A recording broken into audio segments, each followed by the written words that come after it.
A three-judge panel at the Sixth Circuit Court of Appeals bucked the national trend Thursday, upholding 4 states' bans on same-sex marriage and making it much more likely the issue will finally go to the Supreme Court. The court heard arguments over same-sex marriage bans in Kentucky, Michigan, Ohio, and Tennessee, all of which had been overturned by lower courts. That puts the Sixth Circuit Court in opposition to 4 other circuit court rulings, all of which had struck down the state's bans. The language used is interesting.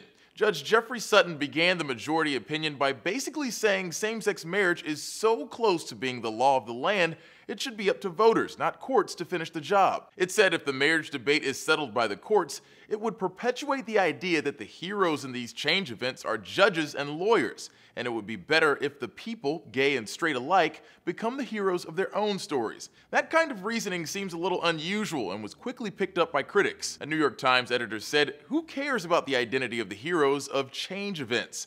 Can most Americans name the lawyers or judges who decided Brown versus Board of Education?" The dissenting judge, Martha Daughtry, was even more harsh. She accused her fellow judges of sidestepping the issue, saying the ruling would make an engrossing TED Talk or possibly an introductory lecture in political philosophy. But as an appellate court decision, it wholly fails to grapple the relevant constitutional question. But for a decision based on the inappropriateness for the courts to settle the debate, the move makes the outcome much more likely. This could go first for a full en banc decision. And if it doesn't change things, then we'll have a conflict and the Supreme Court eventually, probably next year, will have to decide this. En banc meaning all the judges. All the judges on that court, not just 3. The Supreme Court has so far avoided a firm decision on same-sex marriage, which is why some proponents say the circuit court ruling could actually further the cause by finally settling the debate. The Human Rights Campaign, an LGBT rights group, said now more than ever before, the Supreme Court of the United States must take up the issue and decide once and for all. If the case does go to the Supreme Court, there could be a decision by the end of next June.